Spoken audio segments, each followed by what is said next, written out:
E eu já estou aqui no estúdio com o Davi. Tudo bem, Davi? Tudo bem, graças a Deus, contigo? Tudo certo. Bom. Obrigado por ter vindo compartilhar com a gente a tua história. Eu que agradeço pela oportunidade. A tua história começa, Davi, com você muito novo, não sabendo nem o que estava acontecendo na tua vida ainda, né? Você nasceu no Pernambuco. Isso. E aí você se mudou para São Paulo com a sua mãe e com a sua irmã. Você era recém-nascido e a sua irmã tinha 5 anos. Isso. Né? Com muito pouco tempo aqui em São Paulo, a sua mãe viu que não tinha condições de continuar com vocês e deixaram vocês num orfanato. Mas também acho que não durou muito tempo a história de vocês nesse orfanato, né? Acho que, sei lá, vocês ficaram alguns meses? Foi em torno de uns 4 a 5 meses. 4 a 5 meses. E aí uma tia-avó resolveu adotar vocês. Isso. Ela era parente da mãe de vocês? Isso. Ok. E vocês foram para a casa dessa tia-avó. E aí o que poderia ser o fim de uma história de sofrimento, de abandono, não foi muito bem isso que aconteceu. Porque a vida de vocês não foi muito fácil na casa dessa tia-avó, né? Isso. Por quê? O que acontecia lá? A minha avó, ela tinha aí os seus 7 filhos, né? Um já é falecido. E todos eles tinham problema com droga, bebida, né? Essas coisas. E aí existem cenas comigo que eu passei em que me marcam muito. Uma delas, por exemplo, eu vi minha irmã apanhando, um tio meu colocando a cabeça dela sobre uma pia cheia de água suja. Vi drogas eram oferecidas para mim, a pornografia era muito exposta. Então, se eu quisesse ver, estava ali para mim. Teve situações em que, em termos de alimentação, por exemplo, às vezes eu era o último a comer, então se sobrasse eu me alimentava. Às vezes eu estava com uma mistura no prato, ela era retirada, né? E a agressão ela era muito constante. Muitas vezes por não fazer nada, mas ela era muito constante. Porque desde criança eu fui uma pessoa muito tranquilo. Nunca fui dar trabalho. Muitas vezes apanhei por nada, sem motivo. Às vezes por a pessoa estar drogada, agressiva, que as pessoas drogadas elas sempre têm a tendência de ser agressivos mais, né? E foi esse processo de dor, e foi criando. E quando você é criança, você passa por isso, alguns traumas elas ficam com você. Algumas marcas ficam para sempre. Ela fica eternamente. Então, é difícil isso lidar. E aí, meu pai eu nunca conheci, abandonou a gente, não tenho noção de como é a aparência dele, né? Eu tenho um sonho de um dia poder encontrá-lo, se essa esteja vivo ou não. Para mim, o que mais valoriza pro Davi hoje é o termo de família, por incrível que pareça. Acho que é porque é algo que eu nunca tive. E isso tem um significado muito grande para mim, gigantesco. Me explica uma coisa, Davi. Você falou que a sua tia-avó tinha 7 filhos, né? Todos Isso. moravam lá na casa? Não todos, né? Todos naquela época? Eu imagino que ela não tinha uma condição financeira perfeita naquele momento, era muita gente na casa, como você disse, você era o último ali a comer, você e a sua irmã, às vezes a comida estava no prato, mas alguém estava com vontade de comer mais, então a comida era tirada do prato de vocês para servir as outras pessoas. Vocês estavam ali na casa como uma segunda categoria de pessoa, né? Vocês não estavam ali assim como estavam os filhos. Isso. Então, por que ela resolveu tirar vocês daquele orfanato e levar para a casa dela, se ela não tinha essa condição? Por que ela não deixou que outra pessoa que tivesse mais condição fosse lá e adotasse vocês? Uma coisa eu entendo muito boa que ela fez, porque talvez se eu tivesse sido adotado por uma outra pessoa e minha irmã por outra pessoa, talvez eu nunca conheceria. Né? Nunca conheceria quem? A minha irmã, se ela fosse adotada por uma pessoa. Se vocês fossem para casas separados. diferentes. Mas quando eu fiz essa pergunta para ela, ela não soube me responder. Ela disse que agiu por espontânea vontade, né? E não um termo difícil, porque os filhos trabalhavam. Não tinha essa dificuldade de passar fome. Mas eram termos de eles agirem dessa forma, os filhos dela. Eu imagino que ter sido criado assim, por algum momento, você deve ter acreditado que você era inferior a eles. Quando foi que você começou a perceber, não, peraí, não é isso. Eu sou maltratado aqui. Não que eu seja inferior a essa família que me acolheu. Eu evitava muito ficar dentro de casa, bastante assim. Então eu ia para casa de algum amigo meu, às vezes passava o dia inteiro ali, e às vezes almoçava com eles, comiam com eles, muitas vezes para não querer voltar para casa, mas tinha que voltar. Então eu passava muito tempo fora, E a sua para não irmã? ter esse processo. A minha irmã, ela passou junto comigo esse processo, né? Hoje ela também conhece o Evangelho, né? Hoje ela é casada, tem sua história, é bem, uma pessoa fantástica, fantástica. A gente sempre foi muito unido, sempre se Claro, ajudou um outro, imagino. né?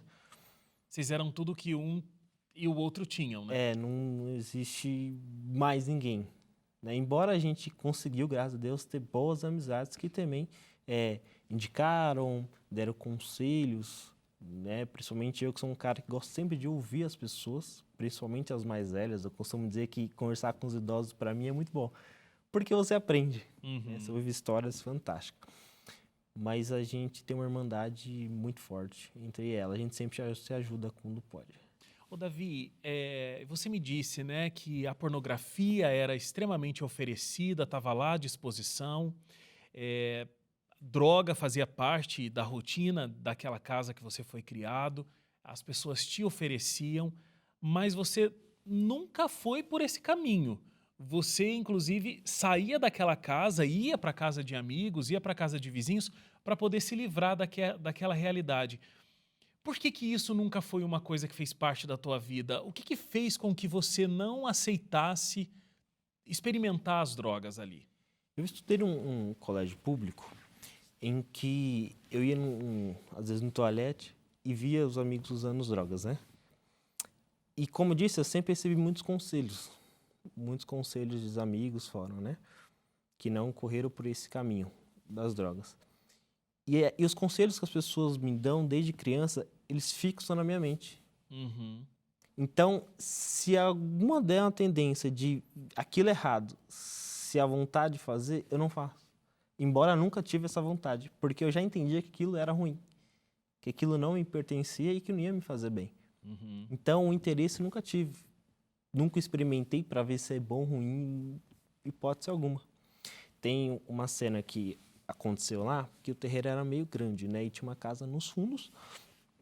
Aí uma prima de terceiro grau namorava um bandido e uma vez ele chegou lá com um monte de coisa que tinha roubado. E começaram a usar droga, assim. Então eu tive que sair da casa e ir pra rua, né? Então são cenas que elas se tornam marcantes. Eu imagino. Mas nunca fui por esse caminho, nunca tive vontade. Já perdi amigo próximo, como irmãos, por causa disso. E hoje eu ajudo as pessoas em relação para mudar de vida, né? Eu queria te perguntar sobre Deus nesse processo todo, porque você falou em alguns momentos, né, que você conheceu a Deus, isso é uma coisa muito importante. A sua irmã também encontrou esse caminho. Quem era Deus? O que você sabia sobre Deus? O que era religião para você naquele momento, a tua infância e a tua juventude? A princípio eu não sabia exatamente o que era religião. Eu sempre fui uma pessoa muito aberta com isso, com a mente muito aberta, eu nunca tive preconceito nenhum com religião, né?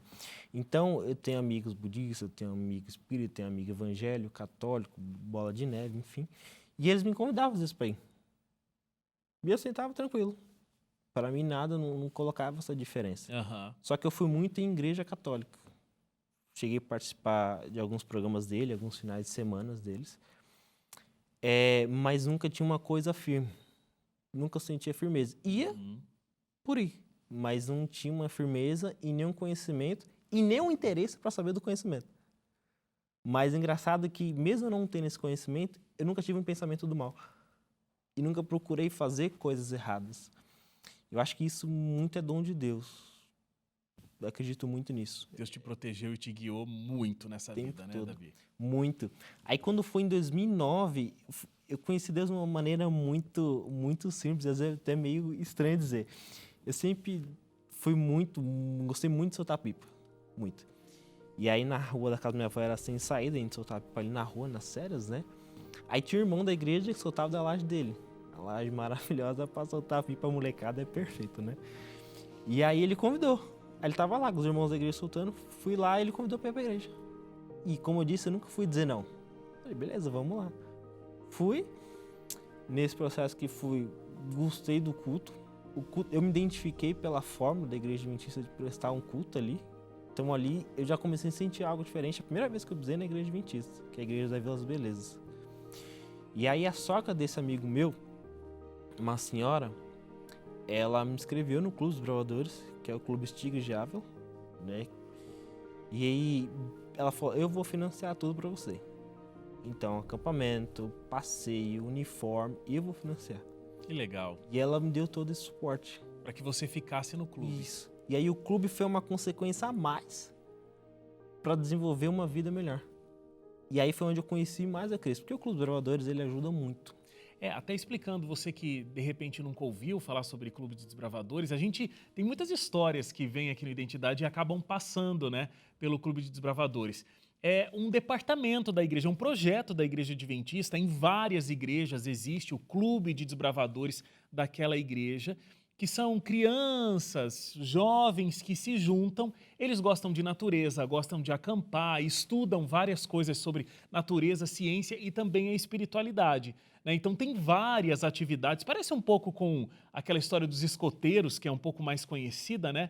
Mas tem essa questão da espiritualidade, entender quem é Deus, as histórias da Bíblia, tudo isso passa pelo Clube de Desbravadores. E inclusive é um projeto para quem é adventista e também para quem não é adventista. Qualquer pessoa pode participar de um Clube de Desbravadores. Se você quiser, inclusive, procurar um mais próximo, tem o site encontreumaigreja.com.br.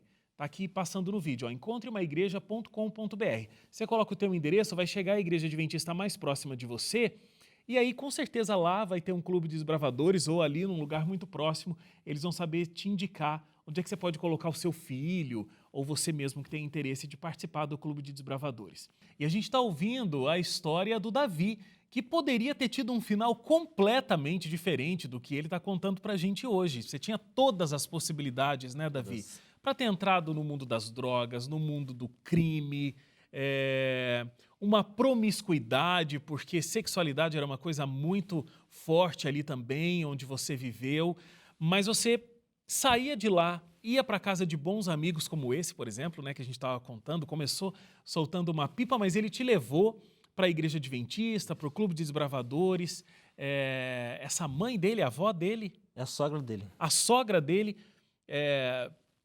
né, financiou todo o processo para que você pudesse participar do Clube de Desbravadores, mas com 16 anos você realmente saiu daquela realidade e foi querer viver uma vida diferente. Como é que você fez para conseguir ter onde ficar com 16 anos de idade? Eu procurei, né, casas para alugar, porque eu já trabalho desde os 9 anos de idade. Uhum. E aí procurei um lugar para ficar. E quando eu consegui esse lugar, alguns amigos me ajudaram a conseguir os móveis, para conseguir começar a se reerguer uma nova vida. Falar para você que tive dificuldade em termos de ficar sozinho, não. Porque... Eu imagino que tenha sido um alívio. Isso, porque por mais que a ausência de companhia, de parceirismo, porque nunca tive, acabei não sentindo essa ausência. Eu sentia a falta dos amigos, então aí dava esse espaço de ir visitá-los, às vezes eles vinham me visitar. Mas esse processo começou aos 16 anos mesmo. Com quantos anos você decidiu que a Igreja Adventista seria a sua igreja, depois de ter visitado tantas outras denominações, né? Como você contou, você tinha essa busca e não tinha preconceito, ia a todas elas, você decidiu ficar na Igreja Adventista e decidiu se batizar. Você tinha quantos anos? Eu tinha... Deixa eu contar aí. 2010 eu tinha um total de 15 anos. 15 anos, um ano antes dessa tua decisão de sair de casa. Imagino que as coisas devem ter ficado bem mais difíceis lá na casa, né? Quando você decidiu pela Igreja Adventista e pelo batismo. Sim, porque ninguém foi ao meu batismo, somente a minha irmã e os amigos, né? Uhum. E aquele processo de mudança, ainda mais em hábitos, e quando você conhece a Cristo, Cristo te dá força para você continuar essa vida diferente quando você desce as águas. Uhum. Né? Não é uma magia, mas Deus te dá mais forças para aquilo. E aí eu fui conhecendo todos os amigos, principalmente da igreja, né? E a gente foi fazendo contatos, então isso ajudou muito nesse desenvolvimento espiritual, muito grande. Inclusive que hoje eu prego, hoje lidero um projeto social com a dor de rua, já há 6 anos, fundado por mim, e sempre tive esse desejo de ajudar o meu próximo. Uhum. O porquê, não sei dizer. Tá ali em você. Tá em mim. E então começou esse processo, né? E sempre tendo meu momento com Deus, as pessoas nunca me disseram sobre isso, e eu própria vontade de ir ter esse momento com Deus, ali pela manhã, às vezes à noite, antes de dormir, e aquilo foi fortalecendo. E aí, quando o Espírito Santo está em você, você contém essa comunhão, essa intimidade com Deus, não é que as coisas se tornam mais fáceis, mas você começa a ter mais visão do que é certo e errado. Como é que esse fato de Deus ter entrado na tua vida de forma tão profunda e graças a Deus tão cedo, ajudam você com todas essas marcas, como a gente estava conversando, são marcas que ficam, né? Não tem jeito. Você passou por coisas muito profundas, você passou por um abandono, você passou por não ter o que todo ser humano, né, deveria ter, que é o amor do pai, de uma mãe. Você não teve isso. Como é que você lida com essas marcas hoje, tendo Deus do teu lado? Olha, eu procuro sempre refletir as histórias que eu tenho em relação ao projeto, que ajudam muito. Porque quando você acha que você está bem ferido, você encontra pessoas na rua que estão piores que você, né? Mas, além das amizades que influenciaram, mas todo dia eu tenho que me motivar para mais um dia de vida. Uhum. E a ausência de um pai e de uma mãe, para mim, ainda sinto muito nisso. Porque hoje o meu sonho, por incrível que pareça um sonho de um homem, o meu é casar e ter minha família. Por ter essa parceria, por você ter alguém, saber que alguém que te ama está te esperando, você poder ter alguém te chamar de filho, alguém te chamar de pai, né? Então, esse processo é um processo difícil, não é fácil.